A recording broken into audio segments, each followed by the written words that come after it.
नमस्कार, जय हिंद। कैसे हैं? उम्मीद करता हूं बिल्कुल ही शानदार होंगे और आप लोग अच्छे से पढ़ाई कर रहे होंगे। इसमें जो हमने अनुच्छेद आपको कराया है, इससे पहले मैं आपको और भी 4 से 5 वीडियो दे चुका हूं। अनुच्छेद 1 से हमने शुरू किया है दोस्तों और अनुच्छेद 167 तक आपको पहले कराया है। आज हम लोग 168 से 213 अनुच्छेद तक पढ़ेंगे। हम एक सीरीज चला रहे हैं जिसमें अनुच्छेद 1 से अनुच्छेद 395 तक आपको कवर कराने वाले हैं। साथ ही साथ मैं आपको यह भी बताता हूं कि इनमें से कौन सा अनुच्छेद है वह अति महत्वपूर्ण है, जो कि आपको विशेष रूप से देखना चाहिए। आप जब ये पूरे सीरीज को देख लेंगे, 8 से 10 वीडियो का यह सीरीज होगा, 12 वीडियो का भी हो सकता है, तो इस सीरीज को देखने के बाद लगभग संविधान के समस्त अनुच्छेद आप समझ जाएंगे। देखिए, मैं ये नहीं कहता हूं कि सब आपको याद ही हो जाएगा, जी नहीं, सब याद करना भी नहीं है। सब याद करने में आप समय बर्बाद करेंगे, लेकिन जो इंपॉर्टेंट है, जो मोटा मोटी अनुच्छेद है, उसको आप याद कर लीजिएगा। और ये सभी अनुच्छेद जब पढ़े रहेंगे तो एग्जाम में जैसे ही आपको ऑप्शन दिया जाएगा तो आप रिलेट करके और चीजों को छांटना सीख जाएंगे। एग्जाम में आप देखते क्या है कि होता क्या है कि आपको प्रश्न आते रहता है, 2 ऑप्शन उसका पता रहता है, लेकिन 2 ऑप्शन उसका ना पता होने की वजह से आप जो है क्वेश्चन को गलत कर देते हैं। तो यहां जब आप पढ़ लेंगे, इन सारे अनुच्छेदों को आप देख लेंगे, तो ये तो क्लियर हो जाएगा कि आप फंसने वाले नहीं हैं। भले याद ना रहे, लेकिन आप एलिमिनेट करके उसको छांट अवश्य देंगे। तो चलिए, आज हम लोग शुरू करेंगे अनुच्छेद 168 से। इसमें राज्यों के बारे में हम लोग पढ़ेंगे दोस्तों। आज का जो लगभग अनुच्छेद है, ये सभी राज्यों से संबंधित है, राज्य विधानमंडल से संबंधित ही होने वाला है। तो चलिए वीडियो को शुरू करते हैं। लेकिन हाँ, एक चीज और, अगर इससे पहले के जो वीडियो नहीं देखें आप, तो जाकर के देखिए अवश्य, क्योंकि सीक्वेंस में देखेंगे तभी चीजों को सीखेंगे। और एक चीज मैं और बता दूं, पहले ही मैं बता देता हूं कि भारतीय संविधान पर विस्तृत क्लास यानी कि फुल डिटेल क्लास आपको सभी टॉपिक पर उपलब्ध कराया जा रहा है। प्लेलिस्ट बना दिया गया है भारत का संविधान, वहां जाकर के उन तमाम वीडियो को अवश्य देखिए। भारतीय संविधान की सारी समस्याएं आपको बिल्कुल दूर हो जाएंगी। एग्जाम में जो भी प्रश्न आता है भारतीय संविधान से, आपके पास कोई भी ऐसा क्वेश्चन नहीं रहेगा जिसका आंसर आप न कर पाए, चाहे आप छोटे एग्जाम की बात कर लें या फिर बड़े एग्जाम की। तो चलिए शुरू करते हैं। अनुच्छेद 168। 168 कहता है विधान मंडलों का गठन। अच्छा, विधानमंडल में आएगा क्या क्या, जरा सा आपको जानकारी होनी चाहिए। विधानमंडल में विधानसभा प्लस विधान परिषद, ये दोनों आ जाएगा, है ना। विधान, ये 2 सदन आएंगे विधानमंडल में, विधान परिषद और विधानसभा। बहुत सारे राज्यों में विधान परिषद नहीं है, तो वहां केवल विधानसभा ही रहता है, और राज्यपाल तो रहेंगे ही सभी राज्यों में, तो इसको बताने की आवश्यकता नहीं है। तो विधानमंडलों का जो गठन है वह अनुच्छेद 168 के तहत आता है। किस अनुच्छेद के तहत? 168 के तहत विधानमंडलों का गठन। आपको कहीं कहीं विधानसभा का गठन मिल जाएगा, तो जहां विधान परिषद नहीं है वहां विधानसभा, विधानमंडल अपने आप में है। तो ये भी चीज आप दिमाग में डाल लीजिएगा।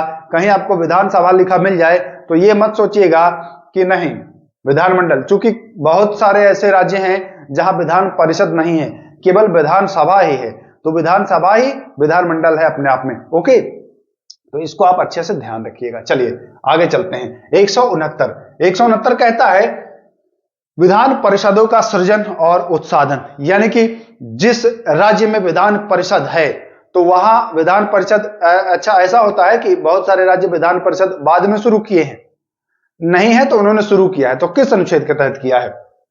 169 के तहत। कुछ ऐसे राज्य भी हैं जिन्होंने विधान परिषद शुरू किया था बट उसको समाप्त कर दिया। तो यह समाप्त कर देना या शुरू कर देना किस अनुच्छेद के अंतर्गत होता है?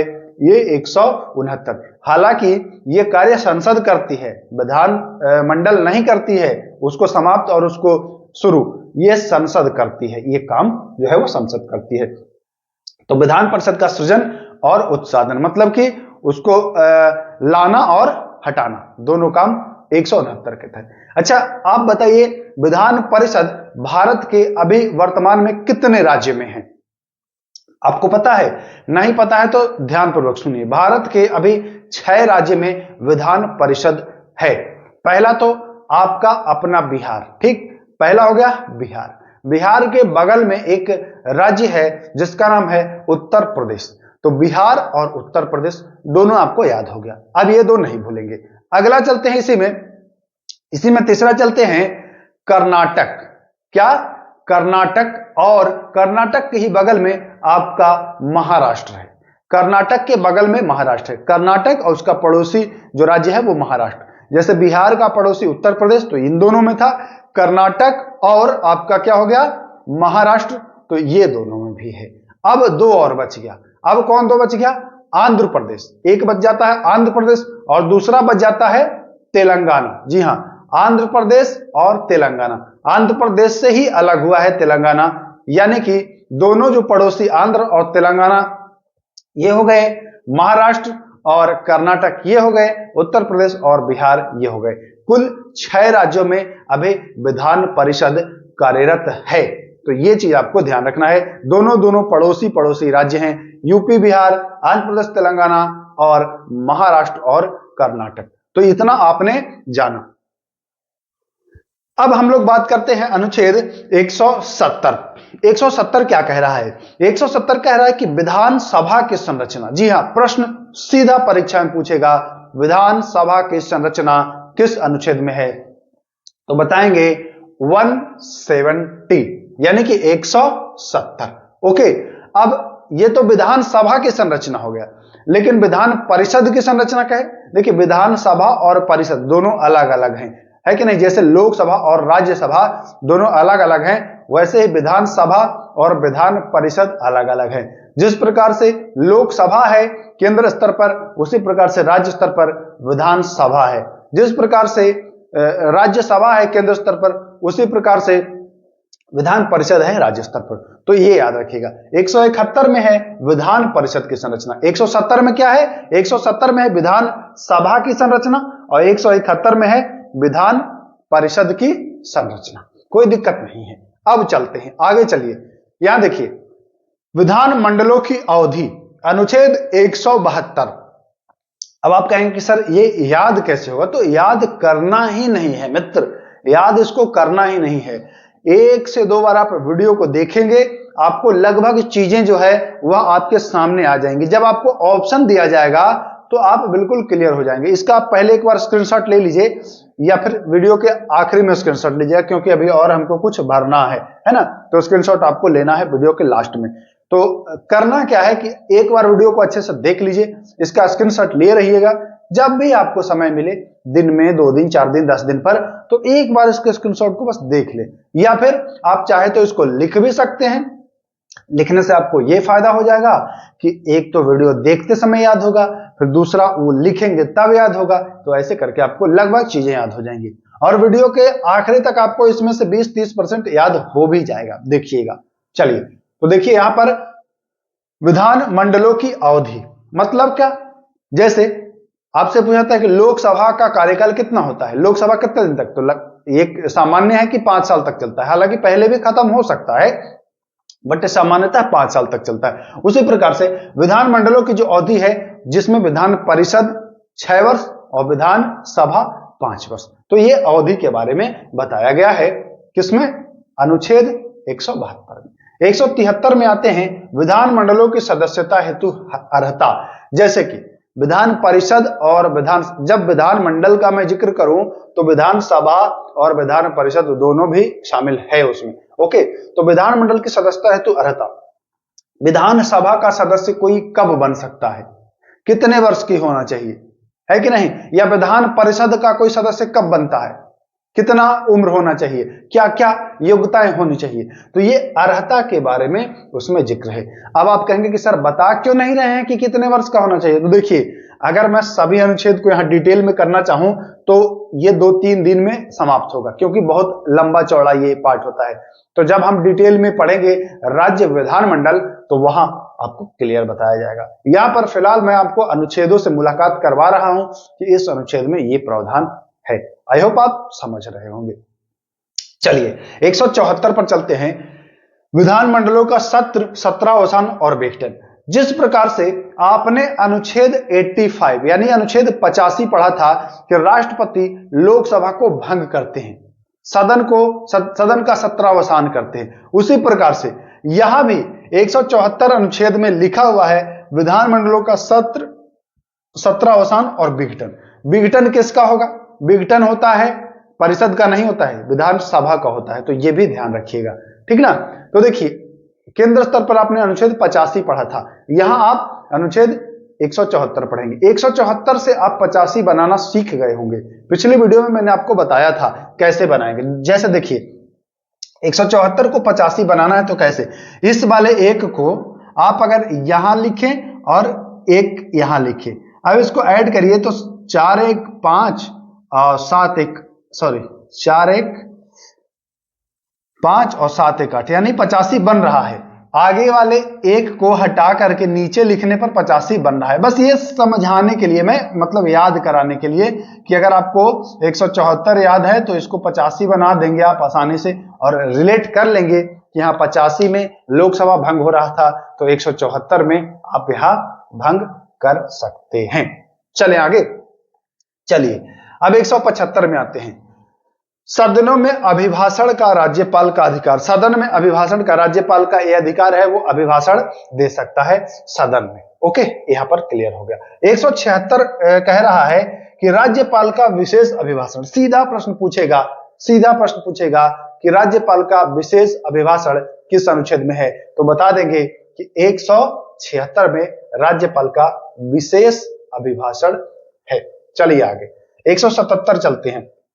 मंत्रियों और महाधिवक्ता को सदन में अधिकार। जैसे आपने अनुच्छेद 88 पढ़ा था कि महान्यायवादी किसी भी सदन में बैठ सकता है, बोल सकता है, 88 अनुच्छेद के तहत।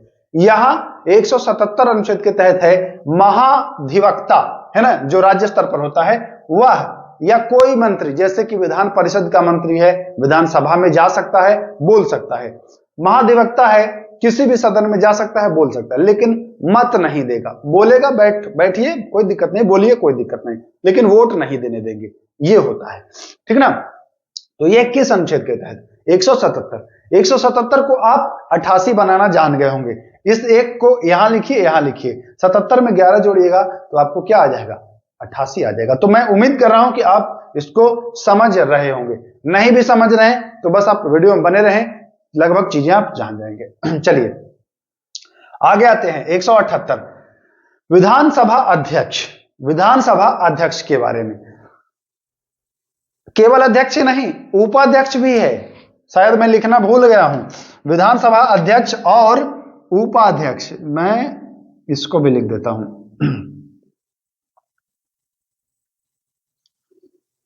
विधानसभा अध्यक्ष और उपाध्यक्ष किस अनुच्छेद में है? 178 अनुच्छेद में। जैसे आपने पढ़ा था 89 अनुच्छेद, 89 पढ़ा था ना, जो उपराष्ट्रपति होते हैं वो राज्यसभा के पदेन सभापति होते हैं। यहां आप पढ़ेंगे विधानसभा के जो अध्यक्ष हैं और उपाध्यक्ष हैं, किस अनुच्छेद में आप पढ़ने वाले हैं? 178 में। 178 को आप 89 आसानी से बना लेंगे। इस वाले एक को यहां लिखिए और यहां लिखिए, जोड़िए तो 89 हो जाएगा। तो चीजें आप रिलेट करिए तो आपको आसानी से याद होना शुरू हो जाएंगी। चलिए, तो 178 में है विधानसभा अध्यक्ष और उपाध्यक्ष के बारे में। ओके, कोई दिक्कत नहीं। चलिए आगे 179 कहता है अध्यक्ष का पद रिक्त होना, त्याग या हटाना। अध्यक्ष का पद रिक्त होना, त्याग या हटाना। जैसे विधानसभा अध्यक्ष, उसका पद रिक्त होगा किस स्थिति में? जब उसका कार्यकाल पूरा हो जाएगा तब, या उसको हटा भी सकते हैं पद से, ठीक ना, या वो खुद त्याग दे सकता है। तो ये सारी चीजें जो है वह आपको 179 यानी 179 के रूप में आप देखेंगे। चलिए अब आगे चलते हैं 180। अध्यक्ष के रूप में कार्य करने की शक्ति। अगर अध्यक्ष नहीं है, जैसे विधानसभा अध्यक्ष की बात करी जा रही है, तो विधानसभा अध्यक्ष मान लीजिए कि अनुपस्थित है, किसी कारणवश अनुपस्थित है, तो उसका कार्य कौन देखेगा? तो उपाध्यक्ष देखेगा। उपाध्यक्ष भी नहीं है तो कोई और देखेगा।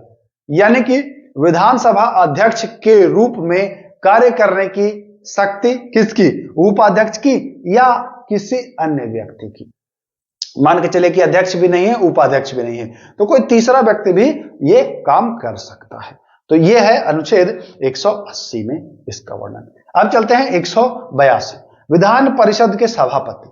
देखिए, विधान परिषद के सभापति होगा तो उपसभापति भी होगा ही, है ना। विधान परिषद का सभापति और उपसभापति, ठीक, ध्यान देना है यहां पर।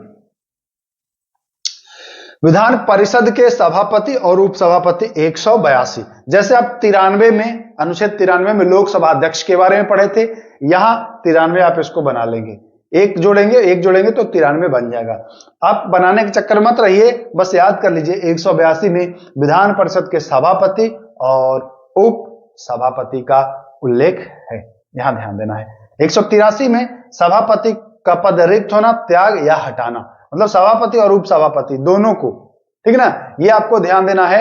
यहां भी आपको ध्यान देना है, 179 में जो बता रहा है वही चीज 183 में बता रहा है। 179 बता रहा है अध्यक्ष के लिए और 183 बता रहा है आपको किसके लिए, सभापति के लिए। यहां सभापति को हटाने की बात की गई है कि सभापति को आप कैसे हटा सकते हैं।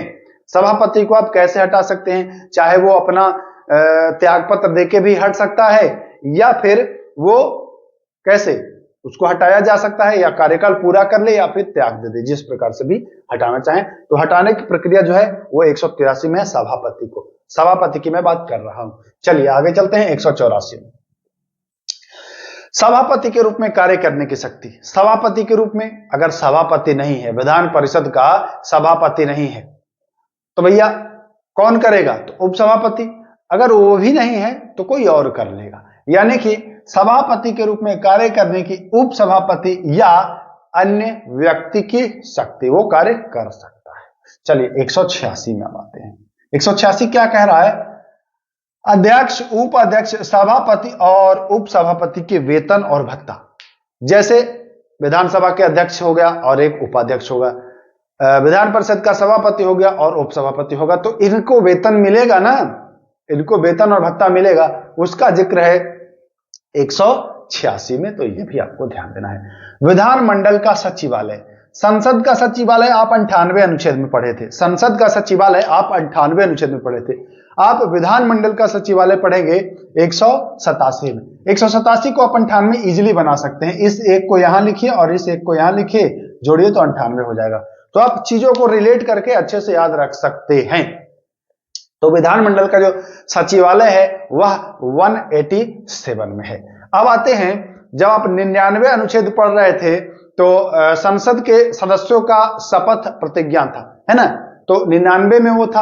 अब विधानमंडल के सदस्यों का शपथ या प्रतिज्ञा, तो इसको आप 188 को 99 आप आसानी से बना सकते हैं, इस एक को यहां और यहां लिखे 99 बन जाएगा। यानी कि विधानमंडल के सदस्यों द्वारा शपथ या प्रतिज्ञा जो है उसका उल्लेख 188 अनुच्छेद में है, आसानी से आप याद कर सकते हैं। चलिए 189, सदन में गणपूर्ति। जी हां, सदन में गणपूर्ति। जब आप संसद पढ़ रहे थे तो अनुच्छेद 100 में आपने पढ़ा था कि संसद का जो कोरम होता है वो 1/10 होता है ना, 100 अनुच्छेद में पढ़ा था आपने।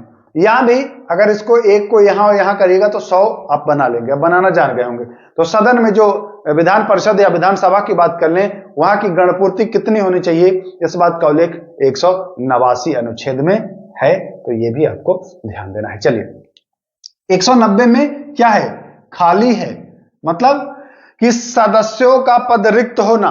क्या मतलब है सर, जैसे कोई व्यक्ति विधानसभा से भी जीत गया है और विधान परिषद से भी जीत गया है, तो दोनों में एक जगह उसका खाली हो जाएगा पद। इस बात का उल्लेख 190 में है कि आप अगर दो जगह से चुनाव या विधान, जैसे आप देखते हैं लोकसभा में कि कोई व्यक्ति दो जगह से खड़ा होता है ना, या कोई व्यक्ति विधानसभा से भी खड़ा है और विधान परिषद से भी खड़ा है, मतलब दो जगह से खड़ा है, तो एक जगह का उसका रिक्त हो जाएगा, नहीं तो उसको खुद खाली करना पड़ेगा। इस बात का उल्लेख जो है वह 190 में है।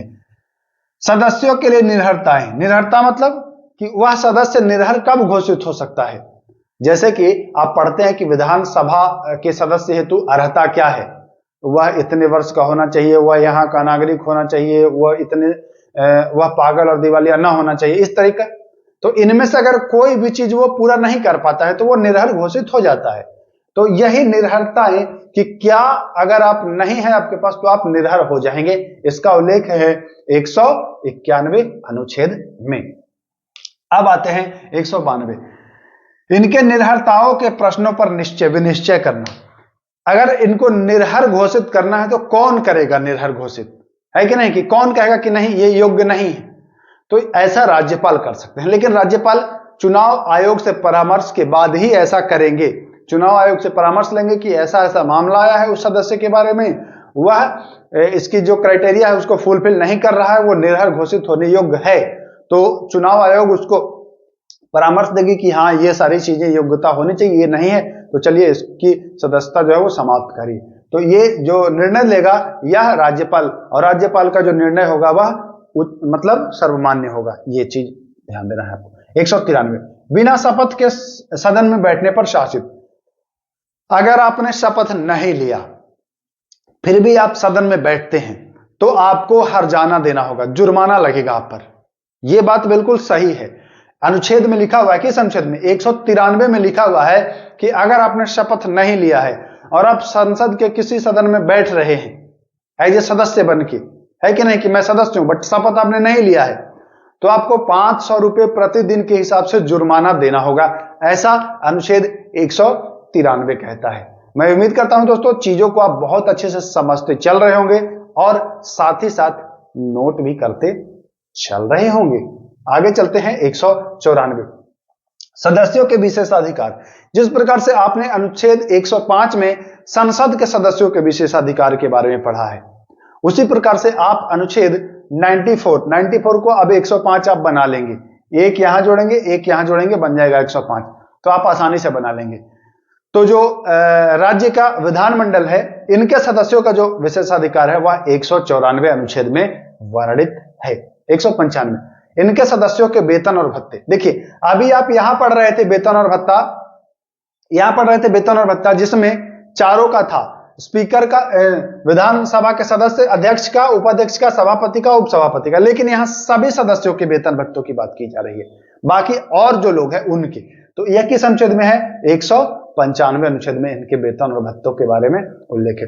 वीडियो के आखिर में मैं बताने वाला हूं कि कौन कौन सा अनुच्छेद है जो ज्यादा इंपॉर्टेंट है, उसको आपको देखना जरूरी है। चलिए आगे चलते हैं। 199 कहता है धन विधेयक की परिभाषा। जैसे आपने राज्य में पढ़ा था धन विधेयक, राज्य में पढ़ा था, सॉरी केंद्र में पढ़ा था, सदन जब पढ़ रहे थे संसद तो वहां धन विधेयक के बारे में आपने पढ़ा था। ठीक उसी प्रकार से यहां भी 199 अनुच्छेद में आप पढ़ेंगे राज्य धन विधेयक के बारे में। 199 अनुच्छेद राज्य धन विधेयक की परिभाषा को बताता है। 202 या इससे पहले 201 और 200 कहां गया, तो 201 और 200 जो है वह राज्यपाल को कुछ शक्ति प्राप्त है विधेयक के संदर्भ में। जैसे कोई विधेयक आप देते हैं, है ना, तो उसके पास शक्ति होती है, उसको देखे या उसको पुनर्विचार के लिए लौटाए या उस पर कोई फैसला न करे या राष्ट्रपति के लिए सुरक्षित रखे। तो अगर राष्ट्रपति को वो भेजता है तो अनुच्छेद 201 का प्रयोग करेगा, और वो अपने पास वो करता है तो अनुच्छेद 200 का प्रयोग करेगा। तो ये चीज आपको ध्यान रखना है। चलिए अब हम आते हैं 202। 202 कहता है बजट, राज्य बजट। 202 राज्य बजट। जब आप संसद पढ़ रहे थे तो अनुच्छेद 112 पढ़ रहे थे वार्षिक वित्तीय विवरण, 112 पढ़े थे ना वार्षिक वित्तीय विवरण, लेकिन यहां पढ़ रहे हैं आप 202। 202 में क्या पढ़ेंगे, वार्षिक वित्तीय विवरण, लेकिन राज्य के लिए। तो ध्यान दीजिएगा राज्य बजट 202 याद रखना है। 204 विनियोग विधेयक याद रखना है। 206 लेखानुदान याद रखना है। 207 वित्त विधेयक के बारे में विशेष उपबंध जो है वह 207 में है, याद रखिएगा। चलिए आगे देखिए 210 बहुत इंपॉर्टेंट है। विधानमंडल में प्रयोग की जाने वाली भाषा। विधानमंडल में किस भाषा का प्रयोग किया जाता है, कौन सी उसकी ऑफिशियल लैंग्वेज है, इसका उल्लेख जो है यह 210 में है। यानी कि देखिए विधानमंडल में दो ही भाषा प्रयोग की जाती है, हिंदी और इंग्लिश, लेकिन जो पीठासीन वहां अधिकारी होगा वह सदस्य को उसकी अपनी मातृभाषा में बोलने का अधिकार दे सकता है कि चलिए आप बोलिए। जैसे कोई बंगाल का सदस्य है तो उसको अधिकार दे सकता है कि चलिए आप बंगाली में बोलिए। कोई महाराष्ट्र का है तो उसको बोला जा सकता है कि आप चलिए मराठी में बोलिए। या पीठासीन के ऊपर है, वो ऐसा अधिकार दे सकता है। तो ये भी आपको ध्यान देना है। 212 कह रहा है न्यायालय द्वारा विधानमंडल के कार्यवाहियों की जांच न करना। 212 अनुच्छेद कहता है कि जो विधानमंडल कार्य करती है उस पर न्यायालय जांच नहीं कर सकती है, ऐसा अनुच्छेद 212 में कहता है। 213 अनुच्छेद बहुत ही पॉपुलर है। जैसे अनुच्छेद 123 आपने पढ़ा था, अध्यादेश राष्ट्रपति के द्वारा जब जब सदन न चल रहा हो, कोई एक सदन स्थगित हो या न चल रहा हो या सत्रावसान हो, तो ऐसी स्थिति में जो है अध्यादेश जारी करता था 123 के हिसाब से राष्ट्रपति। 213 में वही है, विधानमंडल का कोई एक सदन न चल रहा हो, जैसे विधान परिषद न चले या विधानसभा न चले, जहां केवल विधानसभा है वहां विधानसभा न चल रहा हो, ऐसी स्थिति में राज्यपाल अध्यादेश अनुच्छेद 213 के तहत जारी करेंगे। तो मैं उम्मीद कर रहा हूं कि आपने अनुच्छेद 168 से 213 अनुच्छेद तक अच्छे से देखा। एक बार इसका स्क्रीनशॉट चाहे तो ले लें, वही चीज है, कुछ बढ़ाया नहीं गया है, बस मैं बता दिया हूं चीजों को आपको। तो मैं उम्मीद कर रहा हूं कि आपने इस वीडियो को देखा और सभी लगभग जो भी अनुच्छेद थे बताया गया आपको, जो भी अनुच्छेद उस पर आपने गौर किया और नोट भी किया होगा या फिर स्क्रीनशॉट लिया होगा। इसको एक बार से दो बार आप देखेंगे, रिवीजन करेंगे तो लगभग चीजें आपको याद हो जाएंगी। और ये भी कमेंट करिएगा कि ये जो सीरीज चलाया जा रहा है भारतीय संविधान के अनुच्छेदों का, यह सीरीज आपको कैसा लग रहा है। आपके कमेंट का मुझे बेसब्री से इंतजार है। मैं आप लोगों के सारे कमेंट्स पढ़ता हूं दोस्तों, तो कमेंट अवश्य करिएगा। अगर वीडियो अच्छा लगे तो आप अपना लाइक अवश्य करिएगा, वीडियो को लाइक करके और सपोर्ट करिएगा। तो चलिए वीडियो को समाप्त करते हैं, फिर मिलेंगे नेक्स्ट वीडियो में। नमस्कार, जय हिंद।